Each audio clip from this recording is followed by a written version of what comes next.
Hello दोस्तों, स्वागत है आपका कॉलेज मैथ पर। आज हम लोग देखने वाले हैं चक्रवृद्धि साधारण ब्याज।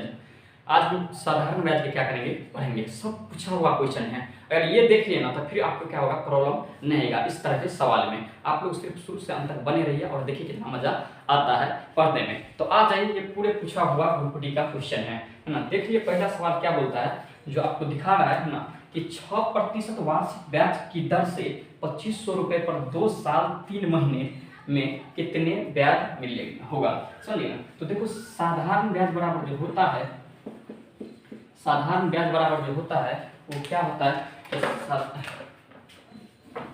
देखिए साधारण ब्याज बराबर जो होता है, साधारण ब्याज बराबर जो होता है वो क्या होता है, मूलधन गुने समय गुना क्या चीज, दर बट्टा क्या चीज होता है, 100 होता है। अब देखिए सवाल में क्या कीजिए, देखो हमको साधारण ब्याज निकालने के लिए क्या क्या होना चाहिए, तो मूलधन होना चाहिए, जो रुपया होगा वो होना चाहिए, उसका समय होना चाहिए, उसका दर होना चाहिए, समझ गए, तभी ये निकल सकता है। नहीं तो एक भी गायब रहेगा ना तो साधारण ब्याज नहीं निकलेगा, है ना। वो देखिए, तो आप लोग क्या कर सकते हैं, देखिए सबसे पहले क्या है, तो कितना प्रतिशत है, दर देखिए, दर जो है ना सवाल में दे दिया है 6%, 6% दर है और कितना रुपया है, तो रुपया जो मूलधन जो दिया है वो कितना है, 2500 रुपया है, कितना है, 2500 रुपया है। और समय जो दे दिया है वो देखिए, समय जो दिया है 2 वर्ष अर्थात 2 साल 3 माह, तो 2 साल 3 माह दिया है। इसका मतलब क्या है कि 2 वर्ष, तो 2 वर्ष जो है ना 3 माह है, तो 3 माह को वर्ष में जब कन्वर्ट करेंगे तो क्या लिखेंगे, 1/4।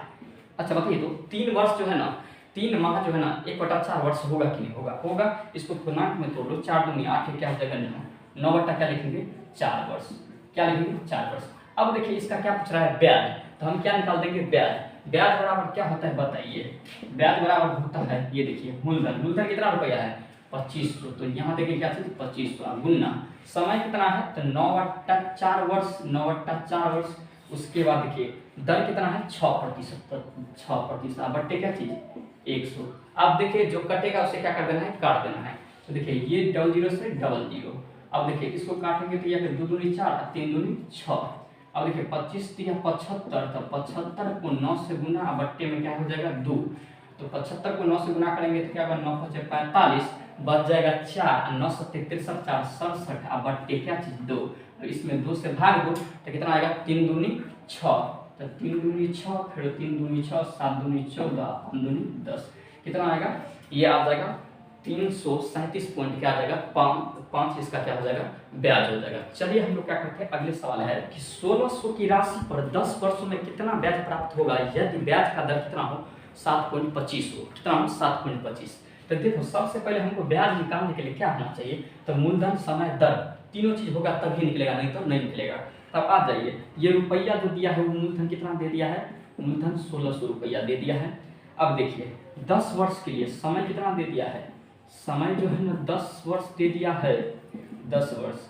उसके बाद देखिए दर कितना दे दिया है, तो दर जो दिया है वो 7.25 दिया है, 7.25 क्या दिया है, प्रतिशत दिया है। अब देखिए हमको चाहिए ब्याज, तो ब्याज जो निकालेंगे तो ब्याज बराबर क्या लिख देंगे, मूलधन कितना है 1600, तो 1600।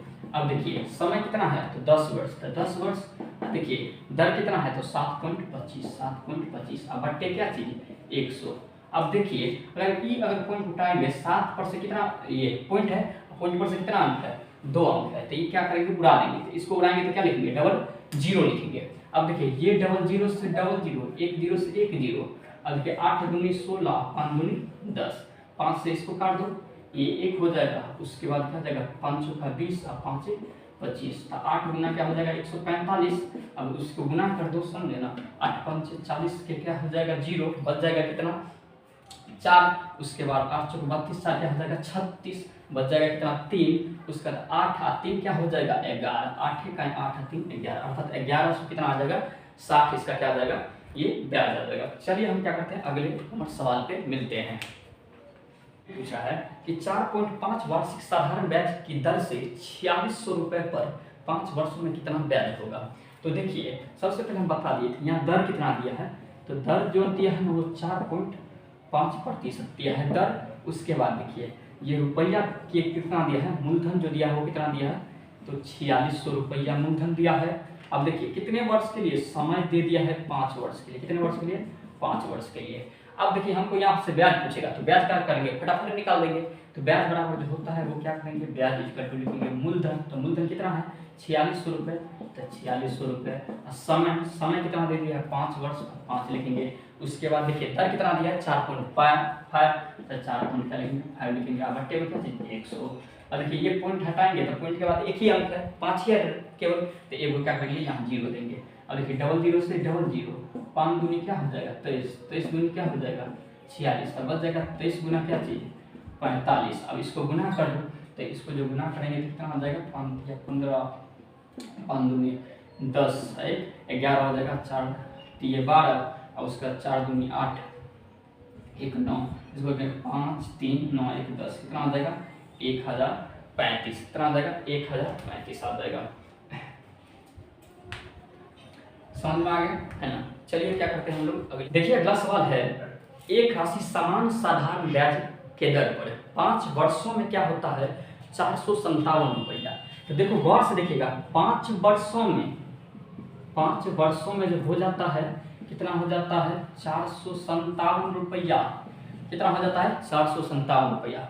और 10 वर्षों में 574 रुपया हो जाता है। और 10 वर्षों में कितना हो जाता है, 10 वर्षों में कितना हो जाता है, 574 रुपये हो जाता है।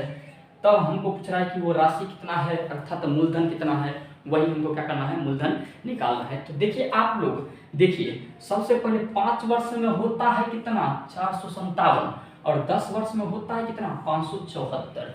तो इसका मतलब क्या है कि अगर मान के चलो 5 वर्ष का जो ब्याज निकालेंगे, देखो 5 वर्ष का, क्योंकि 10 में से 5 घटा देंगे तो 5 ही बचेगा, तो ये 5 वर्ष तो मूलधन तो घट जाएगा ना, अर्थात इसमें भी मूलधन है और इसमें भी क्या है, मूलधन है। इसमें भी मूलधन है और इसमें भी मूलधन है, तो मूलधन तो घट जाएगा, बच जाएगा ब्याज। तो देखिए 10 वर्ष में इतना हो जाता है, 5 वर्ष में इतना, तो अगर 10 में से 5 घटाएंगे तो 5 वर्ष बचेगा, तो 5 वर्ष का ब्याज बचेगा, तो 5 वर्ष का ब्याज घटा दो, तो 574 में से 457 जो घटाएंगे, अर्थात 574 में से 457 घटा दो, तो ये 14 में से 7 गया तो 7, ये बच गया कितना, 6 में से 5 गया था 1, ये 5 में से 4 गया था 1, अर्थात ये कितना आ जाएगा ब्याज, 5 वर्षों का ब्याज कितना आ जाएगा, 117 रुपया। कितना आ जाएगा, 117 रुपया। हमको पूछ क्या रहा है कि मूलधन क्या होगा, अर्थात वो राशि क्या होगा। तो मूलधन बराबर जो हम लिखेंगे, मूलधन बराबर 5 वर्ष का ब्याज कितना आया, 117 रुपया, जबकि 5 वर्ष में रुपया कितना हो जाता है, 457 रुपया हो जाता है। तो इसमें से जो हम क्या करेंगे, ब्याज को घटा देंगे। अगर टोटल रुपया कितना है 457, इसमें से ब्याज को जो घटा देंगे तो सिर्फ मूलधन नहीं बच जाएगा क्या, तो इसमें 5 वर्ष का ब्याज हम क्या करेंगे, घटा देंगे, क्योंकि 5 वर्ष का ये दिया है तो 5 वर्ष का इसमें ब्याज घटा देंगे, 117 रुपया का क्या करेंगे, घटा देंगे। तो आज 7 में से 7 गया तो 0, उसके बाद देखिए 5 में से 1 गया तो 4, और उसका 4 में से 1 गया तो 3। आपका जो आ जाएगा मूलधन कितना आ जाएगा, 340 रुपया। कितना आ जाएगा, 340 रुपया। चलिए क्या करते हैं हम लोग अगले सवाल पर मिलते हैं। 8% साधारण ब्याज की दर पर एक राशि 6.2/3 वर्षों में 924 रुपये हो जाता है। देखो यहाँ दर जो दिया है वो कितना दिया है, तो दर लिखेंगे 8%। अब बताइए समय कितना दे दिया है, तो समय जो दे दिया है वो कितना दिया है, तो समय दे दिया है 6.3/4। इसको सीधा करो तो क्या हो जाएगा, 6 × 24 = 27, अर्थात 27 बटा क्या हो जाएगा, 4 वर्ष। कितना आ जाएगा, 27 बटा 4 वर्षों हो जाएगा, समझ गया।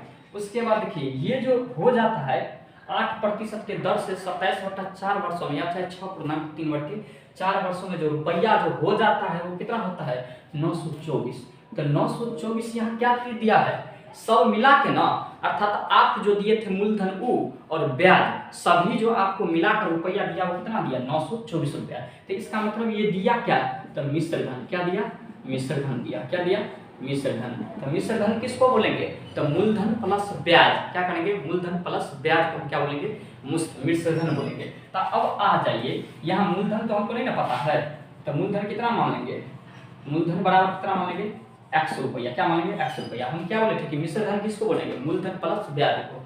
तो मूलधन तो 100 रुपया। अब आ जाइए ब्याज निकालेंगे, तो ब्याज हमको चाहिए क्या, मूलधन गुने क्या करेंगे, दर और गुने क्या चीज समय 27 बटा क्या लिखेंगे 4 अब बट्टे क्या चीज 100 अब बराबर टोटल कितना हो जाएगा, ये मिश्र धन आ गया, मिश्र धन कितना है 924, तो क्या लिखेंगे 924 रुपया। अब देखिए इसको काट देते हैं, 4 दूनी 8, अब वो हो गया 27 दूनी 54 हो जाएगा 300x प्लस क्या लिखेंगे 54x अब बट्टे क्या हो जाएगा 100, 100 से इधर कर देंगे कितना हो जाएगा ये 924 कर देंगे तो 154x अब बट्टे क्या हो जाएगा 100 अब बराबर हो जाएगा क्या 924। अब 154 छक्के कितना हो जाता है, तो 154 को 6 से काटेंगे कितना आएगा 924, इधर से क्या होता है गुना होता है, तो x बराबर कितना आएगा 600, अर्थात वही तो हमको पूछ रहा है कि मिश्र धन प्रारंभिक राशि क्या है, तो आरंभिक राशि जो पूछ रहा है तो आरंभिक राशि कितना हो जाएगा 600 रुपये हो जाएगा, कितना हो जाएगा 600 रुपये हो जाएगा। तो लग रहा है कि इस तरह के सवाल आपको समझ में आ गया, तो आप लोग क्या करें चैनल को सब्सक्राइब कर दें और शेयर करें ना। तो आज क्लास में जय हिंद जय भारत।